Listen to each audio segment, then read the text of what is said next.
लेकिन मैंने महसूस किया कि एक बार फिर वो कन्फ्यूजन आज भी मौजूद है जो फ्रॉम द डे फर्स्ट मौजूद थी।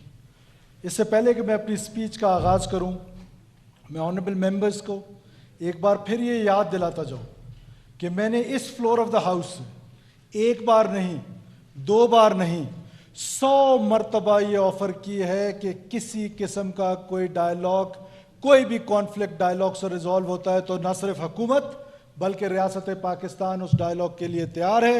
और उसके लिए बार बार ये कोशिश भी की है कि आप में से, अपोजिशन लीडर्स में से, जो लोग असम्बलियों में बाहर हैं, उनमें से बलूचिस्तान की खातिर कोई किसी किस्म का स्टेप लेता है तो हुकूमत उस स्टेप के साथ होगी। जिस तरह खैरजान बलोच साहब ने कहा कि 15 खून माफ हैं, मेरे 380 लोग मारे गए हैं इस जंग में। मैं उन तमाम लोगों का खून भी पाकिस्तान की खातिर माफ करने को तैयार हूं। मेरी जात का मसला नहीं है जनाब स्पीकर। जनाब स्पीकर, बात यह है कि इस लड़ाई को अंडरस्टैंड करने की जरूरत है।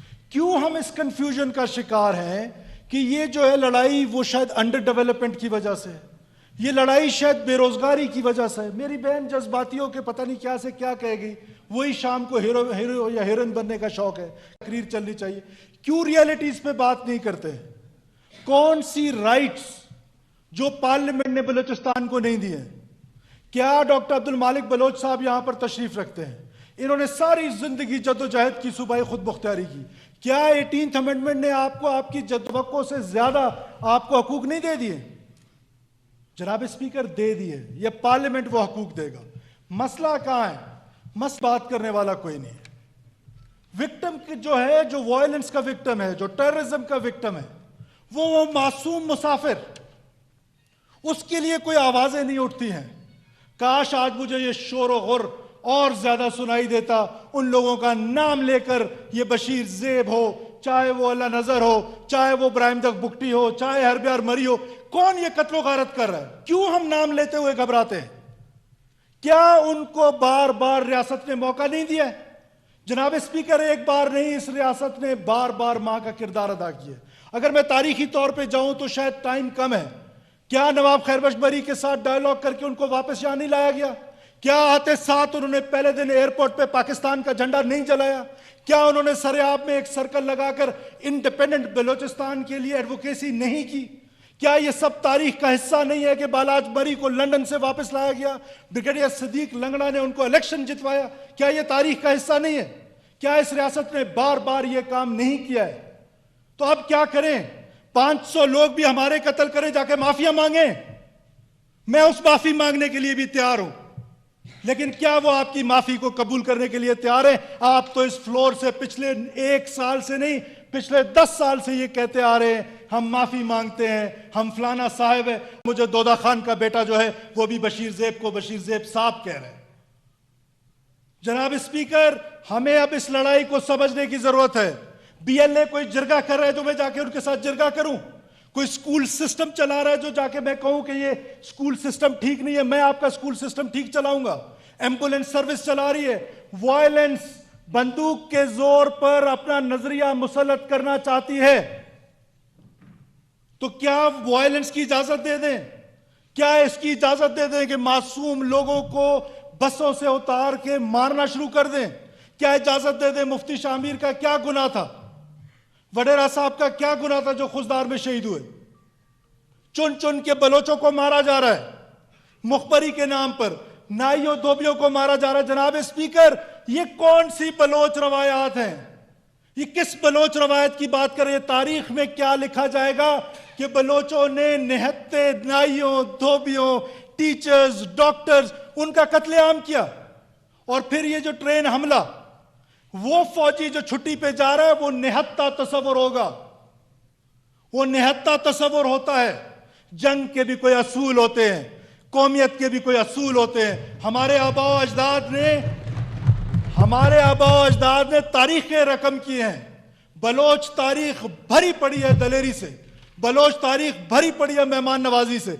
ये कौन सी तारीख है कि आप निहत्ते लोगों को ट्रेनों पे हमला करते हैं, मासूम औरतों को मारते हैं, बच्चों को मारते हैं, उनको यरगमाल बनाते हैं, और फिर हमारे यहां इधर ये कंफ्यूजन कि हम जाके माफिया मांगे, उनको साहब के जो भी वायलेंस करेगा जो रियासत पाकिस्तान को तोड़ने की बात करेगा, बंदूक उठाएगा, रियासत मुकम्मल तौर पर उनका कला कमा करेगी किसी भी सूरत में। हां, जो आम बलोच है उसको गले लगाने के लिए रियासत एक बार नहीं 100 बार तैयार है। कहां कहां हमने बलोचों के लिए आपकी यूनिवर्सिटीज हार्वर्ड और ऑक्सफोर्ड के दरवाजे खोल दिए बलोच बच्चियों के लिए, बलोच बच्चों के लिए। आज भी बलोचिस्तान के तमाम बच्चे जो है वेलफेयर स्टेट की तरह तालीम हासिल कर रहे हैं, जितनी भी यूनिवर्सिटीज है। तो आम बलोच को गले लगाया जाएगा, लेकिन वो जो वायलेंस पे उतर आया है, वो जो मासूम लोगों को कत्लो गारत करे, उनके साथ क्या सलूक बरता जाए? उनके साथ वही सलूक बरता जाए। जनाब स्पीकर, 1 इंच, मैं बार बार कहता हूं, मैंने कभी यह नहीं कहा कि बलूचिस्तान के हालात ठीक है, उमर अजूब साहब कुछ कह रहे होते हैं, कभी कौन कुछ कह रहा होता है। मैं ये कह रहा हूं कि 1 इंच टेरिटरी होल्ड करने की ताकत बीएलए या ये जितनी भी दहशतगर्द तंजीमें उनके अंदर नहीं है। They can not hold an inch of our land for not more than 4-5 hours. इतना ही टाइम लगता है रिएक्शन टाइम, उसके बाद कहां चले जाते हैं। इशू यह है कि उन्होंने वो इन्वायरमेंट जो है वो इस तरह मासूम लोगों का कत्लो गारत करके, और हमेशा सॉफ्ट टारगेट्स। वो फौजी जो निहत्ता होकर घर जा रहा है छुट्टी पे, वो फौजी तस्वर नहीं किया जाता है। अगर इतना ही है तो ये कैंटोनमेंट्स हैं, वहां पर आ जाए, लड़ाई लड़ने का शौक है तो मासूम निहत्ते मुसाफिरों पर जहां वो नजर आए, जहां कभी बसों से उतारे, कभी एथनिक बुनियादों पर उतार के उनको मारे। जनाब स्पीकर, ये कंफ्यूजन दूर करनी पड़ेगी। ये कंफ्यूजन कौन दूर करेगा? ये हॉल, ऑगस्ट हॉल दूर करेगा। कितनी दफा इन कैमरा ब्रीफिंग में मैं आप लोगों को बता चुका, कितनी दफा मैं यहां कह चुका हूं, कोई लेना लीड इस पर डायलॉग पे। क्यों कोई लीड नहीं लेता? बिकॉज वो डायलॉग के लिए तैयार नहीं है। रियासत तो तैयार है, एक बार नहीं बार बार तैयार है, लेकिन वो डायलॉग के लिए तैयार नहीं है। और फिर एक और 2 किस्म के लोग हैं जनाब स्पीकर। एक वो जो बंदूक उठा के निहत्ते मासूम लोगों की खून बहा रहे हैं, नाहक और मासूम खून बहा रहे हैं। और दूसरे वो जो यहां पर बैठ के कहीं टीवियों पे नजर आते हैं, कहीं ट्विटर पे नजर आते हैं, कहीं दूसरे फोरम्स पे नजर आते हैं, जो उनके लिए एडवोकेसी करते हैं, उनको ग्लोरीफाई करते हैं। टेररिज्म को, इंडिपेंडेंस को कौन ग्लोरीफाई करता है? कौन सा मुल्क इजाजत देता है? कोई मुल्क इसकी इजाजत नहीं देता सवाए इस बदबख्त मुल्क के, कि वो इजाजत देता है कि उसकी सड़कों पे इंडिपेंडेंट पाकिस्तान जो है, पाकिस्तान को तोड़ने की बात की जाए, और वो बर्दाश्त करता रहता है। कब तक बर्दाश्त करेंगे? कौन लोग है ये? क्या कौन सी, कभी कोई कहते हैं कि यकजहती है, कभी ट्विटर पे थाने का एक सरदार है, वो लिखता है कि आप जंग हार गए। एक मौसूफ ने कल इधर कहा जंग हार गए। ओ भाई, रियासत ने ये जंग लड़ना अभी शुरू ही नहीं की। जिस दिन रियासत ने ये जंग लड़ना शुरू कर दी ना, तो मैं आपको बताऊंगा कि कौन हारा कौन जीता। रियासत को अभी भी रियासत सब्र से काम ले रही है, अभी भी हुकूमत सब्र से काम ले रही है। नहीं लेना चाहिए। मेरी जात का मसला नहीं है जनाब स्पीकर, मैं कई बार इस फ्लोर पे बता चुका हूं। लेकिन वो मासूम लोगों का जिनका कत्ल हो रहा है, क्या कॉन्स्टिट्यूशन हमें उनके साथ खड़े होने का कहता है या बशीर ज़ैब के साथ खड़े होने का कहता है? क्या पाकिस्तान का आइन का आर्टिकल 5 क्या कहता है? Unconditional loyalty toward state of Pakistan नहीं कहता। अगर वो मैडम आज बैठी होती तो मैं उसको जवाब देता। नहीं कहता कि स्कूल है, अस्पताल है, रोड है तो मैं रियासत के साथ वफादार हूं, वरना मैं नहीं हूं। 19 साल में अगर मुझे नौकरी मिलती है तो मैं रियासत का वफादार हूं, वरना मैं नहीं हूं। It is order, it is order जो इंपॉर्टेंट है रियासत के लिए। और हम बदकिस्मती से, मुझे इंतहाई दुख के साथ कहना पड़ रहा है, पूरे पाकिस्तान को हमने इस मामले में कंफ्यूज कर दिया। Violence in the name of religion is called terrorism everywhere. लेकिन यहां पर जो वायलेंस है उसको हम किस तरह ट्रीट कर रहे हैं?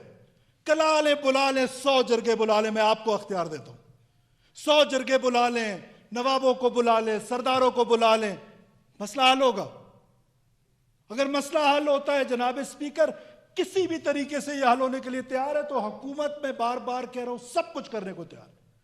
पर वो आपको बंदूक लेके मार रहे और आप कह रहे जरगा करें।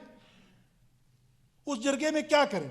तजावीज जो हैं, जो सॉलिड तजावीज ऑनरेबल मेंबर मौलाना हिदायतुर रहमान साहब ने मुझे रिटर्न दी, इसमें से 8-10 ऐसी है जिन पर बात की जा सकती है। हो सकता है ज्यादातर ऐसी है जिन पर बात की जा सकती है। यह है सॉलिड तजावीज। इस ऑगस्ट हाउस को इस तजावीज को लेकर आगे चलना चाहिए। यह है बलूचिस्तान का जिरगा, यह है बलूचिस्तान का जिरगा। जो मर्जी आप कह लें, 99% वो लोग हैं जो पिछले कई सालों से उनके खानदान जीतते आ रहे हैं। कोई 2 नस्ल से सियासत कर रहा है, कोई 3 नस्ल से। ऐसे ही हमने कह दिया कि ये मशहूर कर दिया कि ये बलूचिस्तान की जो असम्बली है, पूरा पाकिस्तान ये कहता है, और हमारे मेंबर्स भी ये कहते हुए नहीं थकते हैं कि जी ये कोई फॉर्म 47। कहाँ है फॉर्म 47? जितने साउथ में हैं नेशनलिस्ट कुव्वतें जीत के आए, ये खैरजान बलोच अवारान से जीत के आए, डॉक्टर मालिक बलोच साहब, फुलन बलोच साहब, रहमत बलोच साहब, असद साहब, तो ये तीसरी दफा आ रहा है, वो चौथी दफा आ रहा है। कौन तो हुए होगी मैनेजमेंट? मैं नहीं कहता हूं कि बिल्कुल मैनेजमेंट नहीं हुई, पर ज्यादातर तो लोग वो हैं जो दूसरी तीसरी टर्म में आ रहे हैं। तो सिर्फ कंफ्यूजन फैलाने के लिए, सिर्फ रियासत को कंफ्यूज करने के लिए हमने अपना एक बयानिया है, और वो बयानिया बदकिस्मती से सेपरेटिस्ट को सपोर्ट कर रहा है जनाब speaker, which is very dangerous, which is very dangerous. और हमने इस ऑगस्ट हाउस ने लीड लेनी है। कब तक अब शफ शफ करते रहेंगे? क्यों हम नाम नहीं लेते कि मुफ्ती शामिर को किसने मारा है? क्यों हम नाम नहीं लेते कि ये जो निहत्ते लोग थे, ये रहमान गुल और बशीर ज़ेब जो है वो मासूम लोगों पर आकर हमलावर होते हैं? और ठीक बात है कि आम बलोच को बिल्कुल वर्गलाया गया। ठीक कहा जनाब ज़हूर बुलेदी साहब ने कि पूरे के पूरे सोशल मीडिया, आर्टिफिशियल इंटेलिजेंस के जरिए हमारे पास सर्कमस्टांशियल एविडेंसेस, सॉलिड एविडेंसेस रियासत के पास मौजूद है कि पूरे के पूरे सेल्स बने हुए हैं जो हमारे नौजवानों को वर्गला रहे हैं। दुरुस्त बात है कि हमें नौजवानों के पास जाना चाहिए, दुरुस्त बात है कि हमें उनको मेरिट पे नौकरियां देनी चाहिए, दुरुस्त बात है कि हमें अपनी गवर्नेंस इंप्रूव करनी चाहिए, लेकिन ये चीजें कॉम्प्लीमेंट जरूर करेंगी रियासत को। ना ये वायलेंस का रीजन है, और ना जो लड़ रहा है वो ये कह रहा है कि ये रीजन है। जो लड़ रहा है वो कहता है मैं आपका मुल्क चाकू छुरी की तरह, केक की तरह काटना चाहता हूं, काट के पाकिस्तान को तोड़ना चाहता हूं। और अब हम पर यह फैसला मुबसर है कि हम क्या करें। हम तो अपनी रियासत के साथ खड़े। मैं बार बार कहता हूं मेरा पॉलिटिकल कैपिटल लूज होता है, लूज हो जाए, मेरी जिंदगी चली जाती है, चली जाए, लेकिन मैं अपने रियासत के साथ खड़ा हूं, रियासत के साथ खड़ा रहूंगा इंशाल्लाह।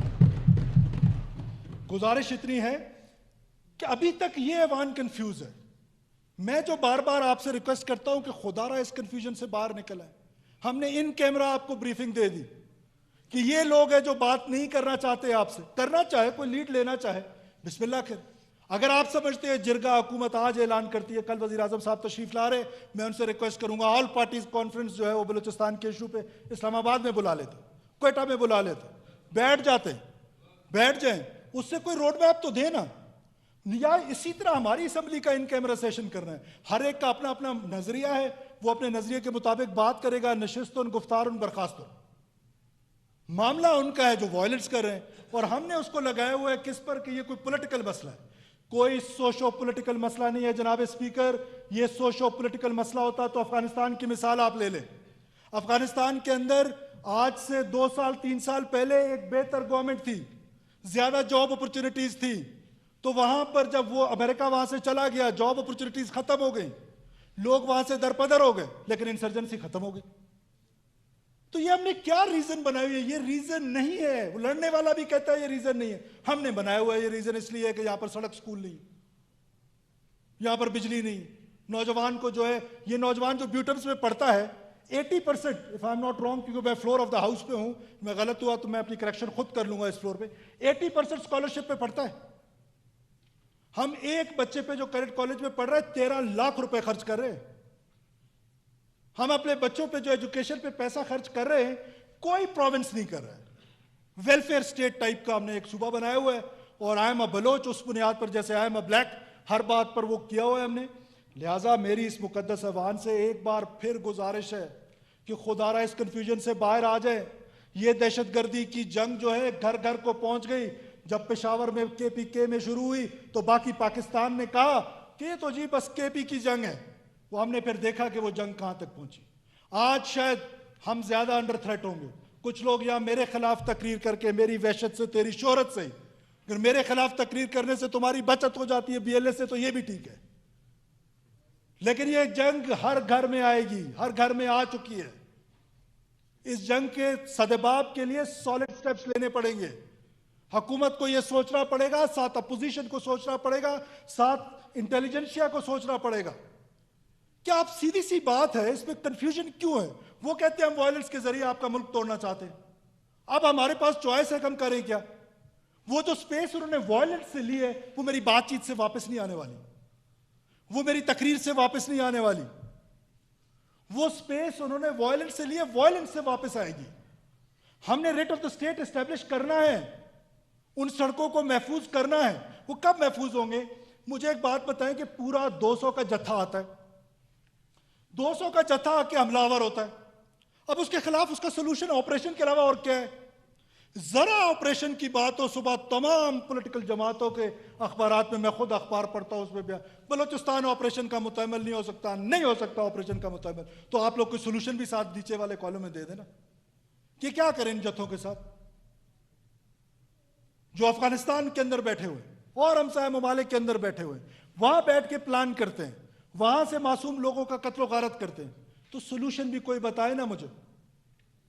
तो लिहाजा जनाब स्पीकर, मैं आपके तवसत से पूरे बलूचिस्तान के लोगों को यह बावर कराना चाहता हूं कि यह सिर्फ बातें नहीं है।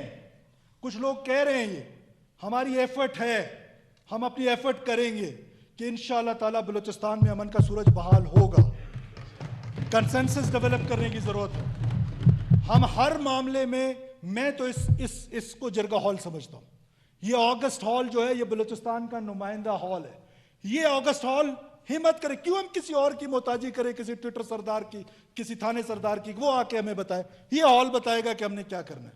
Honourable leader of the opposition बताएंगे, डॉक्टर अब्दुल मालिक बलोच साहब बताएंगे, बाकी दोस्त बताएंगे। कंसेंसस डेवलप करें। हमने इन कैमरा सेशन किया, उस इन कैमरा सेशन में आपको सब कुछ बताया कि नहीं वो हमसे बात करना चाहते। We tried for that.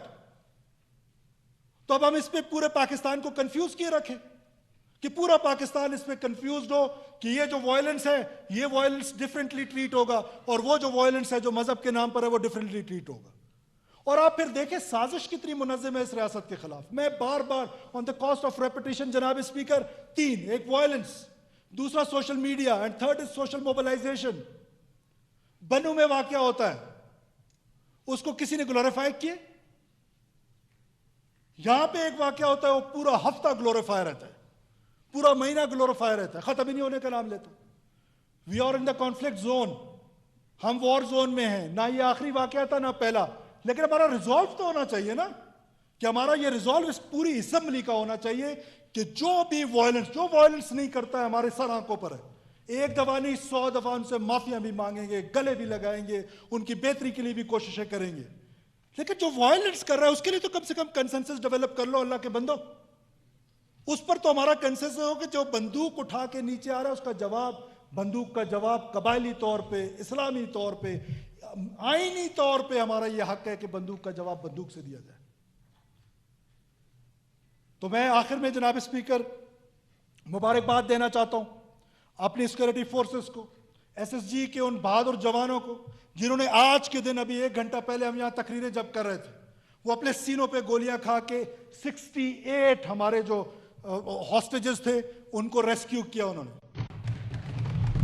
एक जवान हमारा जख्मी है, अल्लाह उसको शिफा दे। लेकिन उन शेर के बच्चों को मैं खराज अकीदत पेश करता हूं तमाम बलूचिस्तान के लोगों की तरफ कि ऐसे एनवायरनमेंट में जब एक ट्रेन के डब्बे में आपने हॉस्टेज रखे हो और उसमें आप हॉस्टेजेस को बचाएं और टेररिस्ट को मारें, तो उन्होंने तमाम टेररिस्ट को जहन्नुम वसल किया। 50 के करीब टेररिस्ट जो हैं वो जहन्नुम वसल हो चुके हैं इस टाइम तक, और हमारी जो शहादतें हैं उनकी भी अभी तक फिगर्स नहीं आए हैं, उनकी बड़ी तादाद है। लेकिन हमें फख्र है इन शहादतों पर, हमें ये यकीन है कि ये मुकद्दस खून रायगा नहीं जाएगा। ये खून जो बहाया गया है, इस खून के एक एक कतरे का बदला लिया जाएगा। जनाब स्पीकर, वो वक्त देर दूर नहीं है, वो वक्त देर से नहीं है, बहुत जल्दी अनकरीब इंशाल्लाह। मैं फिर रिपीट करता हूं, वायलेंट को वायलेंस से ट्रीट करेंगे, जो आम बलूचिस्तानी है उसको गले लगाएंगे, उसकी खिदमत करेंगे, उसके लिए बेहतर गवर्नेंस का मॉडल पेश करेंगे। आप सब लोगों का बेहद शुक्रिया। पाकिस्तान हमेशा जिंदाबाद।